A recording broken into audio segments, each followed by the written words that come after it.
Hello everyone and welcome back to the Till Death Paranormal podcast. I'm Si. And I'm Claire. And this week we're diving into Demons and Possession Week, and we're covering one of the most documented, most violent and most terrifying exorcism cases in American history. This is a story of Anna Ecklund, or Emma Schmidt as she was really called, a woman who endured demonic possession for decades, culminating in a 23-day exorcism in 1928 that nearly killed her. We're talking about levitation, speaking in multiple languages she'd never even heard, vomiting unholy substances, her body swelling to twice its normal size, and demons identifying themselves by name through her mouth. Yeah, gross, isn't it? Yeah, pretty good times. This case was so intense and so well documented and so horrifying that it became the primary inspiration for William Peter Blatty's novel The Exorcist, which became arguably the most famous horror film of all time. It was, yeah. It was this one and the other one in season 1 that we did. Yeah. They were both massive inspirations for the Exorcist film. It was also covered in Time magazine in 1936, a pamphlet called Begone Satan. Nice. Yeah. Documented every gruesome detail. Hundreds of witnesses, priests, nuns, doctors, all confirmed what they saw. Indeed. And what they saw was a 46-year-old woman possessed by Beelzebub himself, along with Judas, her own deceased father, and her dead aunt, all tormenting her, trying to drive her to suicide. The exorcist was Father Theo Reisinger, America's most experienced exorcist at the time. By 1928, he'd already performed at least 19 successful exorcisms, but nothing prepared him for Anna Ecklund. And just a heads up, this is a bit of a hard one, and there is talk of suicide and everything else in there, so just a warning for all of you. So buckle up, because this one's getting absolutely demonic, and this is the true story of the Erling exorcism.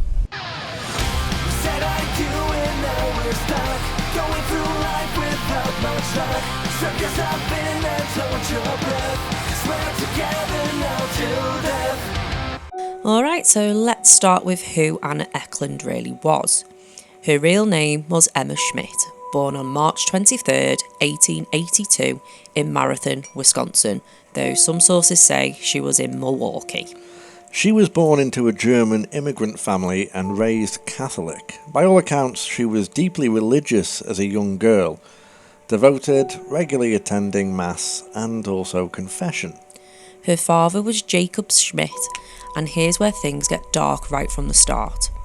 Jacob was reportedly abusive, antagonistic toward the Catholic Church, and rumoured to be involved in occult practice. Father of the Year. I know, right? Jacob also had a mistress, Emma's aunt. Oh, nice. Mina. Nice. Keeping it in the family. So Emma's father was having an affair with her aunt, and Mina was allegedly a local witch who practiced dark magic and was rumoured to have murdered 4 children through abortion or infanticide. She didn't have much of a chance, really, did she? Yeah, starting off great, aren't we? Yeah. When Emma was around 14 years old, so you're looking at around 1896, things started going horribly wrong for her.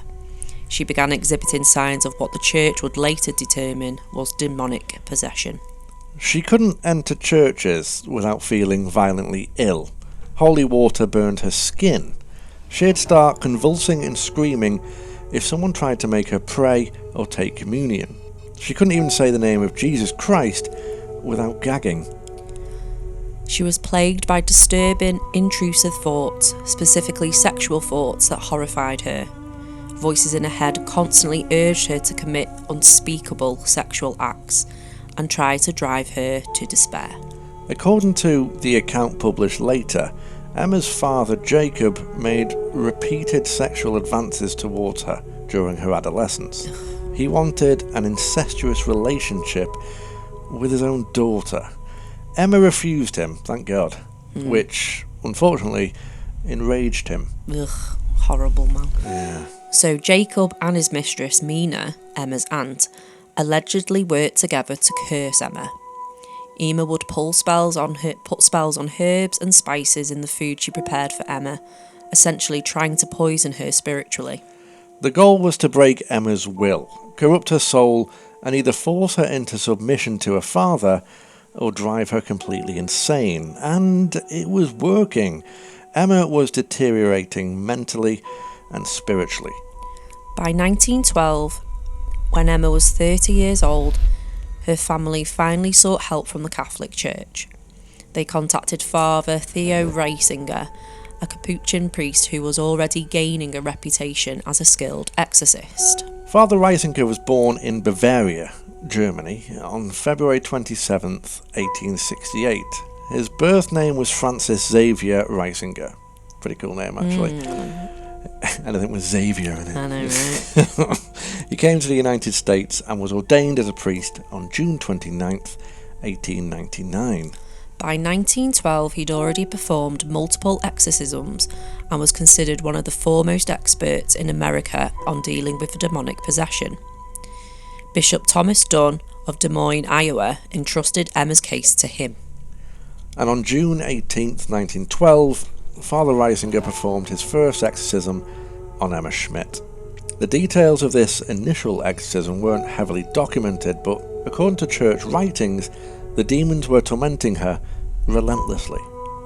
The account says these voices tried their utmost to arouse thoughts of the most shameful type within her and tried to induce her to do things unmentionable and even to bring her to despair. The poor creature was helpless and secretly was of the opinion that she would become insane. The 1912 exorcism was considered successful. The demons were apparently cast out, and Emma returned to a relatively normal life. She was able to attend church again, pray, take communion, and for 16 years she lived in peace. But then in 1928, when Emma was 46 years old, it all came back, and this time it was far, far worse for her. The possession returned with a vengeance. Emma couldn't eat. Any food that had been blessed made her violently ill. She'd vomit if she tried to consume it. She refused to go near churches or any religious objects. She started cursing God and the saints in multiple languages: German, English, Latin. Languages she barely knew or had even studied. She had violent seizures and convulsions as well. At this point, her family were pretty desperate, and they contacted Father Reisinger again, and he agreed to perform a second exorcism. But this time, he knew it would be dangerous. The demons had had 16 years to strengthen their hold on Emma. Reisinger contacted his old friend, Father Joseph Steger, who was the parish priest at St. Joseph Church in Erling, Iowa, a tiny rural town about 110 miles west of Des Moines. Reisinger suggested they perform the exorcism at the Franciscan convent just outside Erling. It was isolated, quiet, and had a community of strong nuns that could assist. Most importantly, it would keep Emma far away from her home, and far away from any lingering influence of her father and aunt. Father Steger agreed and got permission from Bishop Dunn. Everything was arranged in absolute secrecy. No one was supposed to know what was happening. Emma would be taken to Iowa, exorcised, and then returned home to live a normal life. On August 17th, 1928, Emma Schmidt arrived in Erling by train, and from the moment she stepped off that train, well, all hell broke loose. So, her dad, Emma's dad. What a twat. What a prick. What a horrible bastard. So, he was shagging his wife's sister. Yep. And trying to get into the pants of his own daughter. Horrible. Oh my god. Horrible. She didn't have much help, did she? No. No. But the first exorcism seemed to have cured it. Well, yeah, it's been nothing for 16 years. 16 years is a long ass time. It is a long ass time. You She's just now- crack on with your life. She's 43? Something like that? Yeah, She's in her 40s. Yeah. I don't know if she's got... It doesn't, 46. yeah, 46. There you 46, man. go. 46, and you think... She's lived 16 years peacefully-ish. Yeah. You know, after her father's a prick. It's like, it doesn't say anything if she's married or got kids or anything like that. We don't actually know any of that. No, but as far as we're aware, semi-peaceful life compared to what she's been through. Yeah, can go to church again, which she wanted to do. And yeah, 16 years of quietness, peace, yeah, and then bang, and then boom, and then bang, it's back. That's and it's not sounding 46-year-old. It's not sounding good neither. This one sounds having to go through something that tormented you as a child again. Yeah, that would fuck up anyone, wouldn't it? A lot of trauma. And there seems to be nothing between. There's nothing about Emma between the first exorcism and the second exorcism. So as far as we're aware, she wasn't incarcerated in some kind of nut house. No, she wasn't anywhere. She was just living a normal life. She was just living a normal life, day-to-day life. If the first exorcism was a load of bollocks and a father, mental issues or whatever, put 'em in. And she was doing it for attention or whatever it was, you'd think once you lead your normal life for 16 years, carry on leading that normal life. Yeah, you just carry on, wouldn't you? So why would you? Yeah, if there wasn't something there, why would you put yourself through it again? Yeah, why would you after 16 years? Yeah, why would you go, fuck it, I'll blag it again? Yeah, fuck this, I'm bored now. Yeah, it doesn't make sense, does it? No, it doesn't make any sense. So, for the fact that there's that gap there, it seems more legit than others, I would say. Yeah. I'm with you. You still don't know, do you? Like we say, you don't know until you know, do you? Don't know until you know. Don't know until you fucking know. So, Emma arrives in Erling on August 17th, 1928. And she later said that the moment she got there, she was filled with uncontrollable rage. She wanted to attack the nuns who were waiting for her. When they brought food for her, she knew immediately, without telling anyone, that the nuns had blessed it, before even bringing it to her. She refused to eat anything. The demons inside her recoiled from the food. Emma was taken to a room in the convent that had been specially prepared.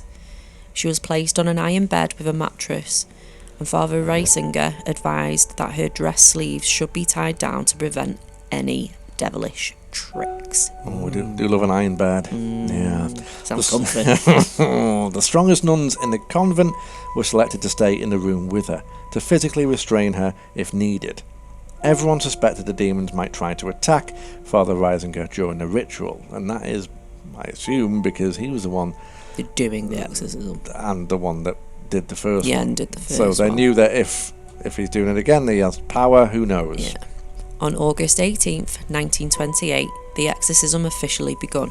Father Reisinger started reciting the prescribed prayers of the Roman Catholic exorcism rite, and immediately Emma sank into unconsciousness, a deep trance-like state.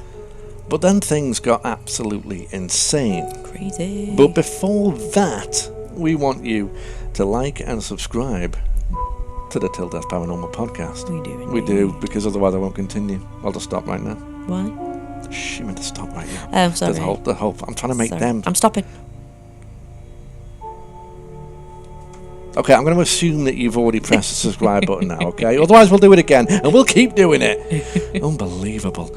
Yeah, so things got insane. Yeah. With lightning speed, Emma ripped through her restraints, tore right through the tied fabric, leapt off the bed, and flew through the air.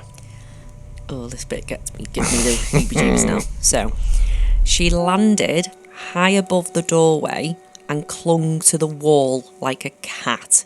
So, not near the doorway, above it. Right on top. Right on top. Right on top. She was clinging to the wall near the ceiling with what witnesses described as cat-like grips, and it's literally physically impossible. It's physically. Yeah. How the hell can you claw onto a wall? I know, without claws. Yeah. Without claws. Unless you use the opposable thumbs, which we know cats don't have. They can't open doors. The nuns had to physically pull her down from the wall by force and drag her back to the bed, all while Emma, or rather the demons inside her, were howling and shrieking in inhumane voices. The moment Father Reisinger would speak Latin prayers or blessings, Emma's body would react violently. She'd foam at the mouth, convulse, and scream blasphemies and curses. Her body started to physically transform. Her face would turn fiery red, described as red as glowing embers. Then it would go deathly pale and white. Her head would swell up to the size of an inverted water pitcher, so about the same size as yours, Claire. Fuck off. Okay. At times, her entire body would bloat and swell to twice its normal size. The nuns watching were terrified she was going to burst, and then she'd deflate back to normal and basically look skeletal. She just looked so skinny and ill. Weird. Yeah. She started speaking in multiple voices, with different tones and different accents in different languages. Male voices and female voices coming out of her mouth simultaneously. German, English, Latin, languages no one could identify. And then the demons started identifying themselves. When Father Reisinger demanded to know who he was speaking to, the voices started to answer. The first was Beelzebub. Now, we've heard of him multiple times over different things that we watch. Yeah. And I can't help but like the name. I think it's a fun name. Is that weird? Well, it's a bit, because it's not a very nice demon. No, I mean, obviously... He's demonic. Guy's a prick. Yeah. But the name is fun to say. Yeah. Beelzebub. Beelzebub. Beelzebub. Beelzebub. See, you can't not. No, you can't not. It's a fun name to say. Yeah, but he's gross. Yeah, we should have named our firstborn. So the first was Beelzebub, one of the highest ranking demons in hell, often considered Satan's right-hand demon, or even Satan himself in some traditions. That maybe we shouldn't have named. Yeah, exactly. No, yeah. Beelzebub claimed he had been a seraphim, one of the highest orders of angels before his fall from heaven. Not sounding great, is it? Not great, no. The second was Judas, the apostle who betrayed Jesus Christ. When asked what his purpose was, Judas's voice replied, to bring her to despair, so that she will commit suicide and hang herself. And the third voice was Jacob. Yeah, that's right. Emma's own father, who had died years earlier. His voice confessed that he was damned to hell for sexually assaulting his daughter and for attempting to force her into an incestuous relationship. And the fourth was, you guessed it, Mina. Unreal. Emma's aunt and Jacob's mistress. Mina's voice was high-pitched and falsetto. Yes. She confessed to murdering 4 children and practicing witchcraft. She admitted to cursing Emma's food with spells. Absolutely fucking nuts. I know. So she's not even away from her after they've died. No. They've died and they've gone back to haunt her. It's fucking it's absolutely nuts. Yeah. I mean, if this was real, it's a good play by the demons. Bringing back the things that scarred her dramatically in the first place. Yeah. And probably drove her into that state, during the first exorcism. It was obviously clearly them two. Yeah. Well, it gets worse. Yeah. These 4 entities, plus what Father Reisinger described as hordes of imps, that's without the G, were all possessing Emma simultaneously, and they were furious that Reisinger was trying to cast them out. Emma started vomiting, not just regular vomiting. It was unholy, foul-smelling substances. Witnesses described it as coming from hell itself. Tobacco leaves would pour out of her mouth, even though she'd never smoked. That's so fucking weird, isn't it? What a random thing to come out. Yeah, you wouldn't even make it up, would you? No. Not. She'd vomit impossible amounts of excrement and urine. Gross. Nice. Out your mouth, though. Yeah. That's physically impossible. Well, vomit isn't. Well, vomit's not, no, but how can you vomit excrement and urine? Really pulling up from your intestine. Like, how really the hell? sucking it out. How the hell? Like getting a Henry Hoover and... Yeah, but how? I don't know. Henry exactly. Hoover? It's gross. Obviously unnatural in their volume and filth, the demons were trying to hit Father Reisinger with it, specifically trying to hit the blessed sacrament he wore in a pyx around his neck for protection. But every time they aimed at the sacrament, they'd miss. It was like an invisible shield was protecting it. Father Reisinger would approach Emma with a relic of the true cross hidden under his cassock, and before he even revealed it, the demons would howl. I cannot bear that. Oh, it is tormenting. It is unbearable. When he'd sprinkle holy water, the demons would shriek. That burns, that scorches. Emma's body would recoil violently from it like the water was acid. The nuns in the room were traumatised, not surprisingly. I'm not surprised. Several of them requested transfers to different convents because they couldn't handle what they were witnessing. The screams coming from Emma's room could be heard throughout the entire convent, and even in the town of Erling itself. People in town started talking. They weren't supposed to know what was happening, but those inhuman howls echoing through the night made it impossible to keep secret. The first session lasted from August 18th to August 26th. That's 8 straight days. Wow. Then there was a break. A second session ran from September the 13th to September the 20th, and then a final session from December 15th to December 23rd. 23 days total of active exorcism. And Father Raysinger barely rested. He'd go for days without sleep, constantly praying, demanding the demons to depart, performing the rituals. So we touched on it during that little section there, but bringing the aunt and the father back, if this was possession, is a clever move. It's a very clever move from the demon. Very clever move from that Beelzebub. It's good to Well, say his yeah, name. he's just bringing back your childhood trauma, isn't it? Yeah, From what she went through which then from- breaks her down even more. Well, yeah, because the father was an absolute twat and sexually assaulted her and Banging his auntie, who was a witch. Absolutely fucking nuts. It's fucking mental, isn't it? Absolutely mental, this one. I think this is the craziest story I've ever read. Yeah. Like, it's the nuts. research that we've got on it's fucking ridiculous. And the cat-like. I don't understand that. If It's that- like, how can you do that? That was real, yeah. I mean, they could have But been. it's like, this is all documented, so it's not like...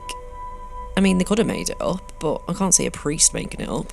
Well, you say that about any exorcism, can't you? Yeah. But there is a lot that have happened in the world. Obviously, Reisinger himself is done 16 or whatever it was, but they can't.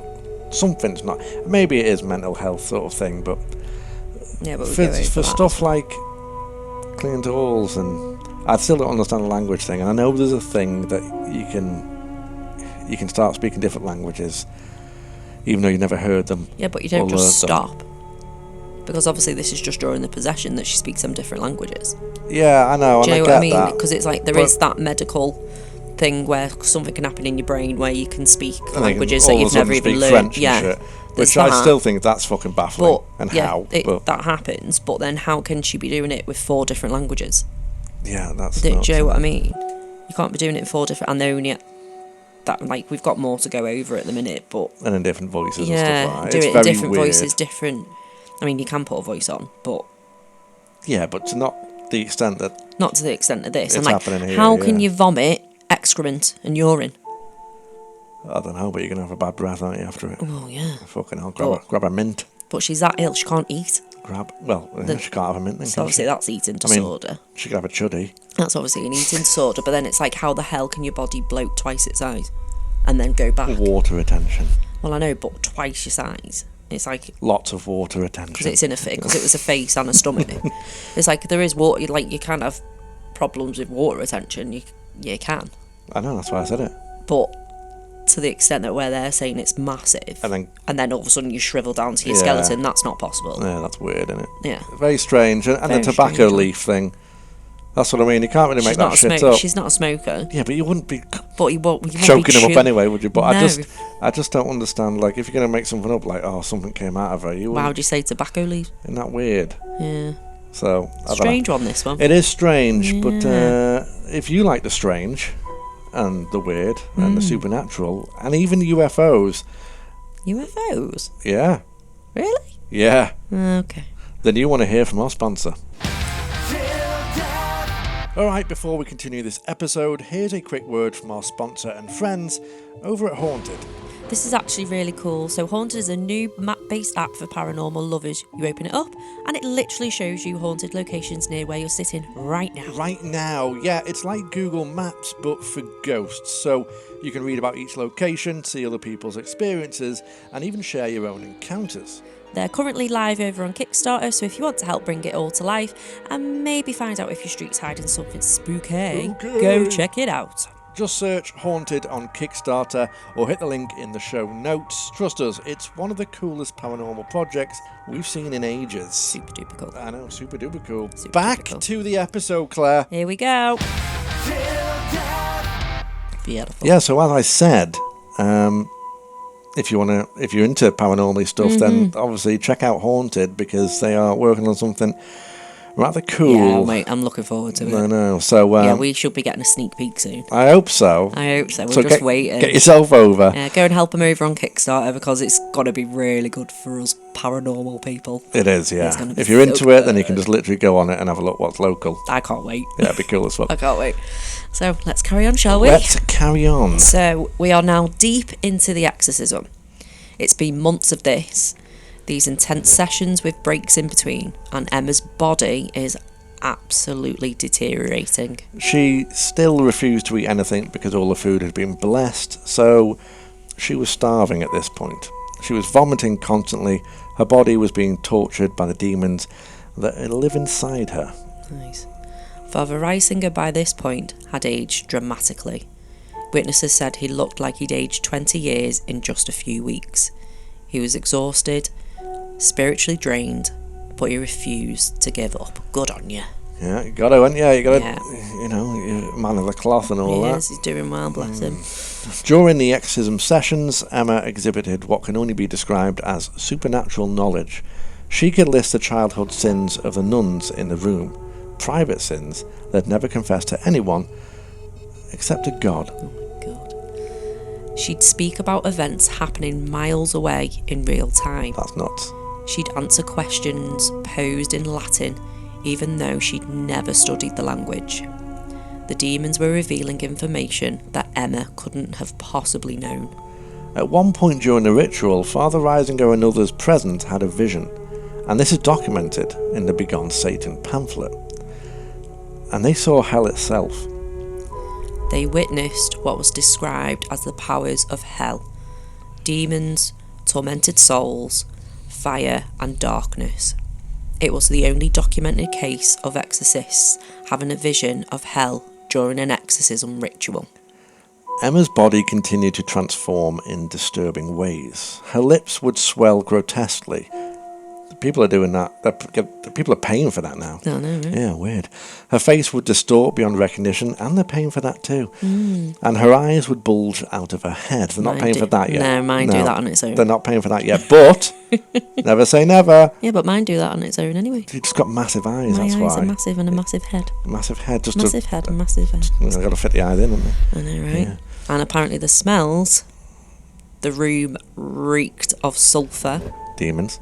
rotting flesh, and excrement. Oh, Lovely. The stench was so overpowering that people had to leave the room to vomit. Good grief. Now, that's gross. Yeah, it's not a nice place to be. The fact that you can't even be in a room and you've got to go and vomit. I don't think I've ever been in that. I've been around smells, but... Oh, you've been around smells? Been around smells. Oh, breaking news, everyone. I've had 2 kids. I've been around smells. Claire has been around smells. But not to the point where I need to go and vomit. I've never been around that. I mean, you might have in your job and shit, but... Yeah. No, I've never been that bad. Oh, well, look at you. I am lucky, yeah. Father Reisinger wore special protection during the exorcism, by special permission from the church. He wore a pyx, a PYX, containing the blessed sacrament, the consecrated communion host, and that was on a chain around his neck. The demons recoiled from it constantly. They couldn't bear being near it. It was Reisinger's shield against physical attack. He also used relics during the ritual. A relic of the true cross, which was allegedly a piece of the actual cross Jesus was crucified on, and a relic of Saint Therese of Lisieux, Nice. known as the Little Flower, and both of these caused the demons extreme pain. When Reisinger would pray to the Virgin Mary, specifically invoking the Immaculate Conception, Emma's body would bloat up horrifically. The demons inside her despised Mary above all other saints. I don't know why. I don't know. Something with babes.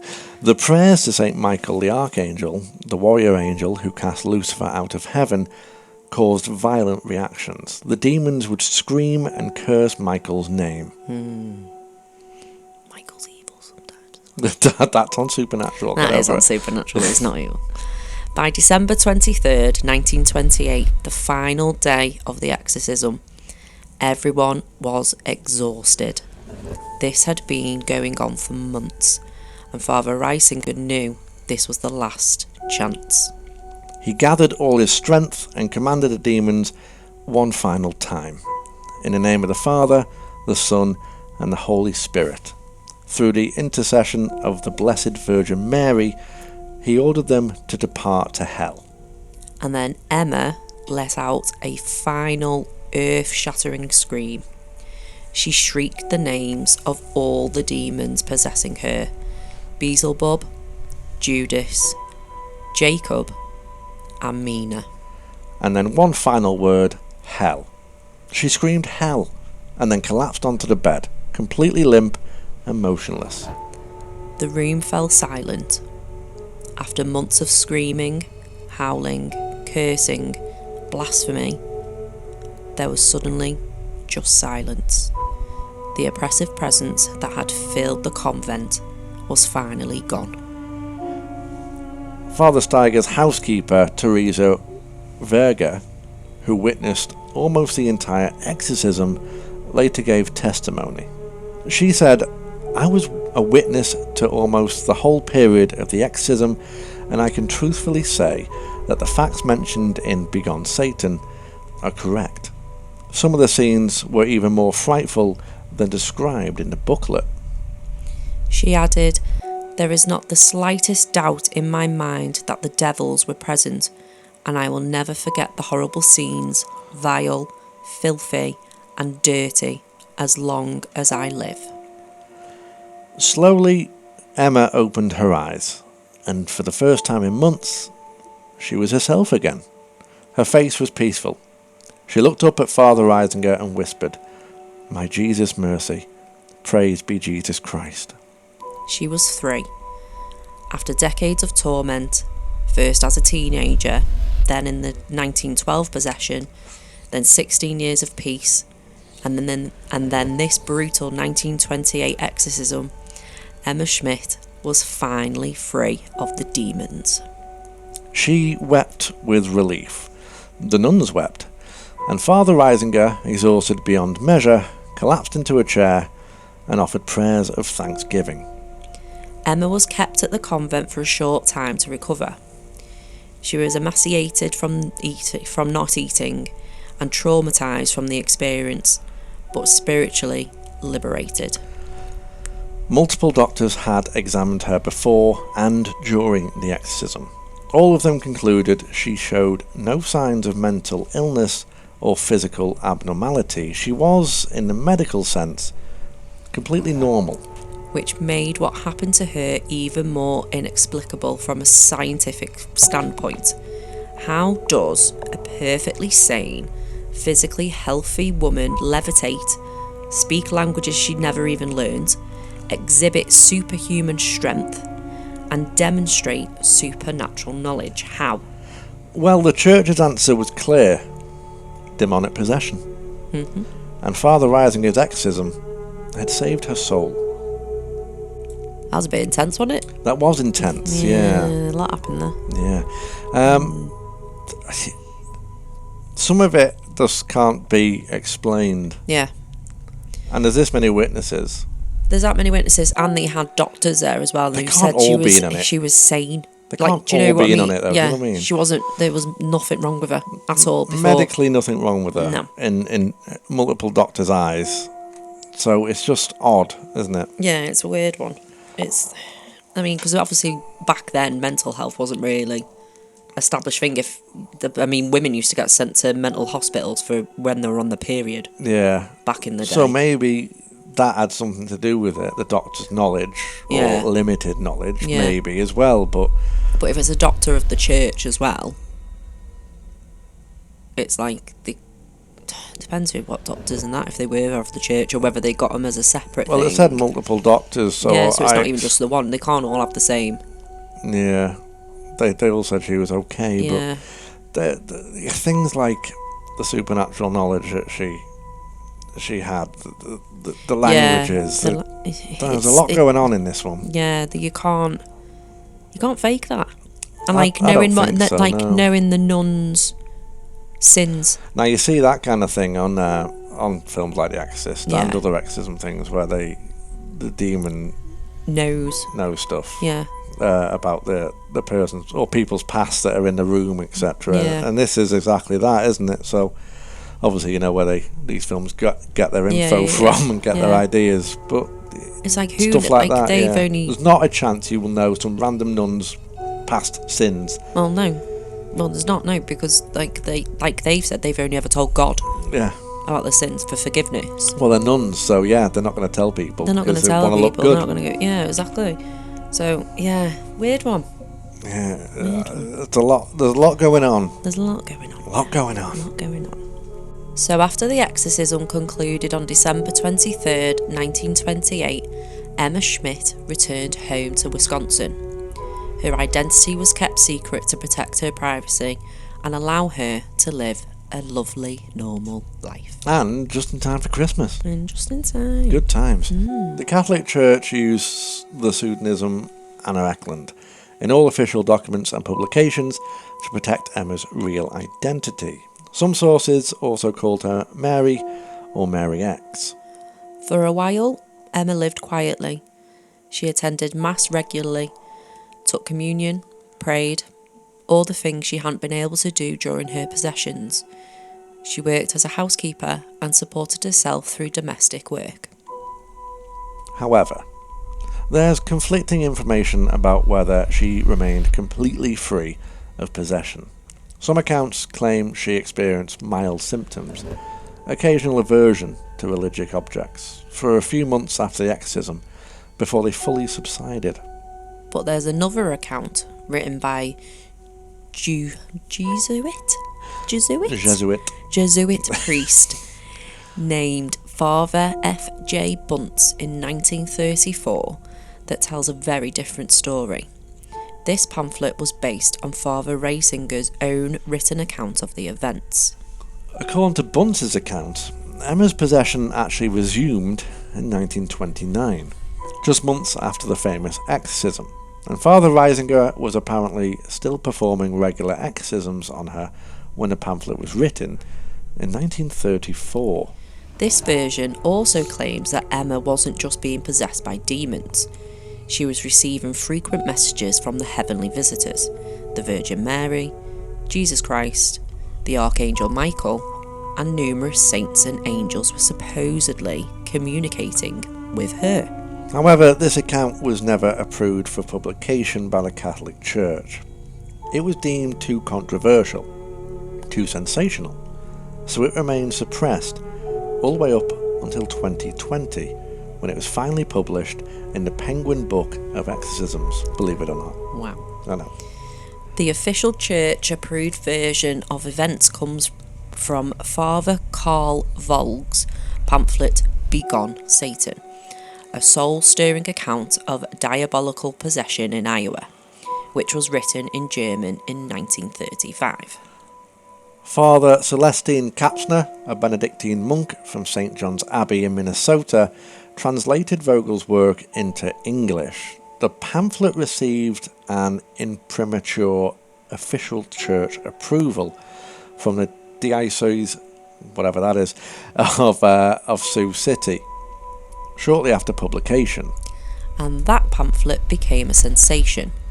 It was originally intended as an educational tool for seminary students to teach them about the reality of demonic possession and the power of Satan. But it spread far beyond seminary classrooms. Catholic publications started reprinting it. Newspapers covered the story, and in February 1936, Time magazine published an article titled Religion, Exorcist, and I don't even know what Energumen. Energumen. Sorry guys, we are thick. I know. That brought the case to national attention. The article was read by over 300,000 people through publications like the Religious Bulletin of the University of Notre Dame and the Catholic Register of Denver. Father Theo Reisinger became famous, or infamous, depending on who you ask. Time magazine labelled him a potent and mystic exorcist of demons, and he became America's foremost exorcist. But Reisinger himself remained humble. He continued his work as a Capuchin priest, performed more exorcisms, and lived quietly at monasteries in Wisconsin. He died on November 9th, 1941, at the age of 73. Emma Schmidt died on July 23rd, 1941, just months before Father Reisinger. She was 59 years old. The official cause of death was listed as natural causes related to old age or illness. So she lived 12 more years after the 1928 exorcism. Whether she was continuously battling demons during that time or lived a peaceful life depends on which account you believe. The legacy of the Anna Ecklund case is massive. In the early 1970s, author William Peter Blatty was researching demonic possession for a novel he was writing. He read Begone Satan and used it as one of his primary sources. Many of the famous scenes in The Exorcist, the levitation, the projectile vomiting, the young person physically restrained on a bed, speaking in ancient languages, supernatural knowledge, all of these come directly from the Anna Ecklund case. Correct. As well as all the other ones from... Yeah, season 1. Season 1. If you go on season 1, we've got season 1, another... episode 2. There is Episode another... 2, yeah. Or 3. There's another Exorcist story that we discussed. And that's been used for The Exorcist as well. It was also massively influenced Peter Blatty's novel. Absolutely mental, yeah. And the novel of The Exorcist was published in 1971 and became a massive bestseller. The 1973 film adaptation, directed by William Friedkin, is considered one of the greatest horror films ever made. It terrified audiences worldwide. And at the heart of all of this was the true story of Emma Schmidt's possession and the exorcism in Erling, Iowa in 1928. The case has been adapted into multiple films. In 2016, a British horror film called The Exorcism of Anna Ecklund was released. And in 2025, a film called The Ritual, starring Al Pacino. Why did I say that weird? I don't know. Al Pacino. What's wrong with me? Al Pacino? Oh my god. It sounds like a peanut, doesn't it? Al Pacino. The Ritual starring Al Pacino. Thank you. As Father Reisinger was released, bringing the story to a whole new generation. In Erling, Iowa itself, there's a local legend that demonic claw marks permanently scarred a door in the Franciscan convent? Franciscan. Franciscan. Yeah, we can all... Oh, it's been a day. Yeah. Franciscan convent, the last physical evidence of the epic battle between good and evil that took place there. So, was Emma Schmidt really possessed by demons? Or was she suffering from a severe psychological disorder that manifested in ways that looked supernatural to people in 1928? Sceptics point to the lack of scientific documentation, the fact that all the accounts come from church sources, and the possibility of mass hysteria or suggestibility among the witnesses. They argue that what was called possession might have been dissociative identity disorder, schizophrenia, epilepsy, or trauma responses from the sexual abuse she had suffered from a father. But believers point to the hundreds of witnesses, the priests, nuns, doctors, townspeople, who all reported the same impossible things: the levitation, the supernatural knowledge, the multiple languages, and the supernatural strength. Multiple doctors examined her and found nothing physically or mentally wrong. If she was faking, she was the greatest actress in history, and she maintained the act for decades. The Catholic Church officially considers this one of the most authentic and well-documented cases of demonic possession in the 20th century. It was one of the last officially church-sanctioned exorcisms of that era. But whatever the truth, the case of Anna Ecklund remains one of the most fascinating, terrifying, and controversial exorcism cases in history. and it continues to influence how we think about possession, exorcism, and obviously the battle between good and evil. So what is your take on the Anna Ecklund case? I think it's true. You think there was something there? Yeah. I think because of all the evidence that the church has got for it. But I also think there was mental illness involved as well. There was she would have had definite trauma. Well, yeah, there would have been definite trauma. And so was her auntie. Yeah, I think there's definite trauma in there. But I think there was something. Whether it's all true, I don't know. But I do think there was something. But mental illness is not something to,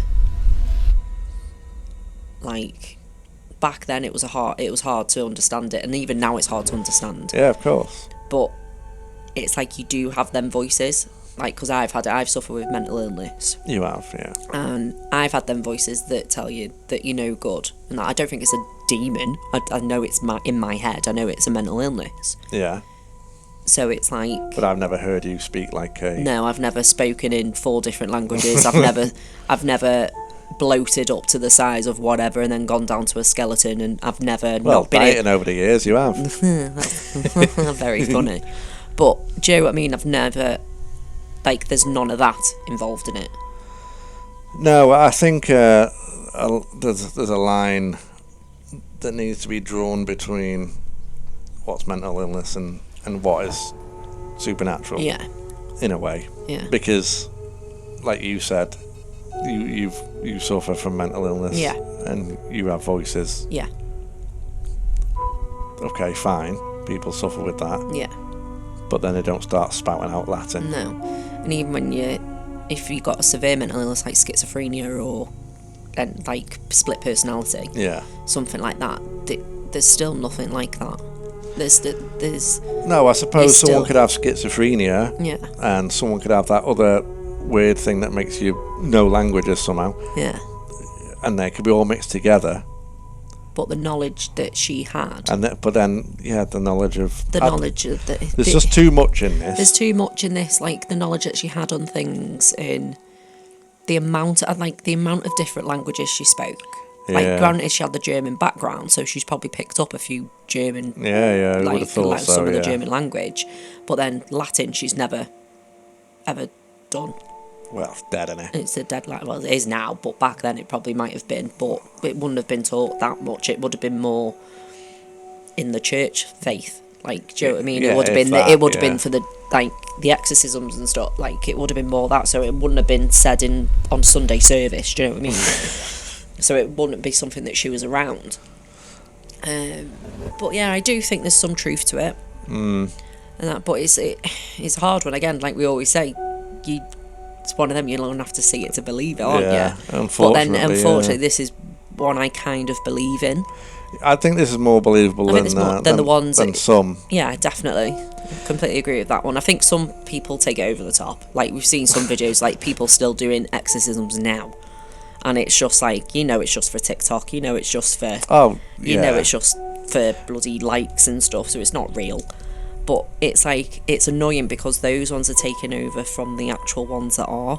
Well, that leads us into another question. If Anna Ecklund or someone else was going through these same symptoms now, would the church exorcise them? Would they allow that to happen? Depends, because one of them is it still going on, and that's another question. Or is it now just going to be classed as a mental illness? If exorcisms are still being carried out, then we're not really hearing from them. No. And what would be the reason for that? I think the last time they were probably spoken about was probably when Ed and Lorraine Warren was around, when they were doing their. Yeah, maybe. Demonology and that, but it's like you don't hear anyone doing demonology. And I understand. It's all in films and that now, isn't it? It's like, obviously they weren't around back then. It's like The Exorcist was like one of the first horror films.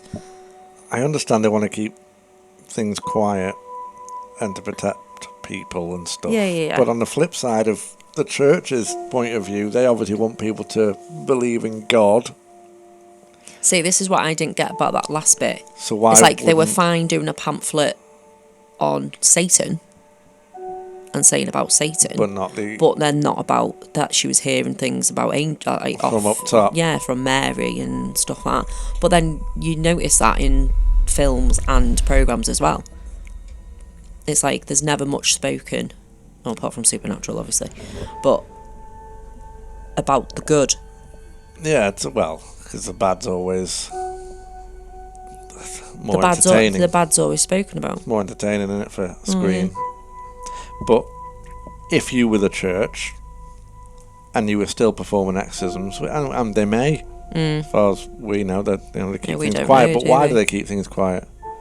Because if you want people to believe in God and good, then wouldn't you expose evil and show people Well, yeah, evil? it's like this is what evil does. Or have they, and no one fucking believes it? Yeah, It's because there's so much skepticism around now. it, yeah. Because people, even if they did, people probably wouldn't believe it. A lot of people, would they? So it's a tough. It's a tough one. Tough one to crack, innit? It is a tough one, yeah. But if I was in charge, You are ordained. oh man, the cloth. Yeah. Man of the cloth. If I was in charge though, I'd record it all. Yeah. And I'd show it to the world and say, "Look, evil fucking does exist. Yeah. Therefore, there must be a flip side of that. Yeah, and then Whether it be God or if that's bullshit, but something must be there. Yeah. If this exists, Yeah, I there don't must be think- good. Or are we the good? Or are we meant to be the good? Are we meant to be the good, but there's also bad? There's also, who knows? Don't know. I know. Food for thought, guys. It is food for thought. Well, that is That the got in depth. complete story of Anna Ecklund, Anna Ecklund, or Emma Schmidt. No, it's fine. Let them crack on. And one of the most intense exorcism cases ever documented. If you want to read more, the full text of Begone Satan, ! is available online in the public domain. You can also check out the Exorcist book and film, which were inspired by this case. The town of Erling, Iowa still exists, and the convent where the exorcism took place is still standing, though it is private property, so you can't just walk in. Yeah.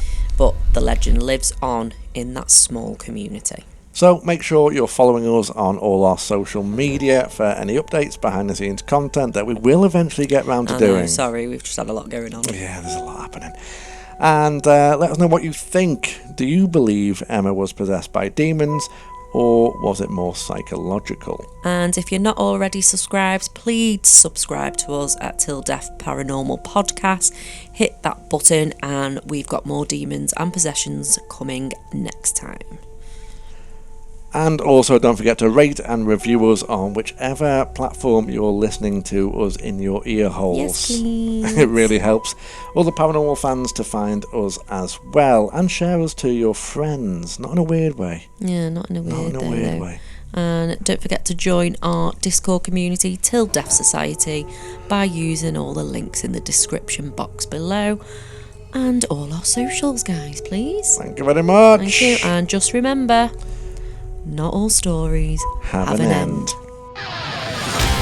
Said I do and now we're stuck, going through life without much luck. Strip yourself in and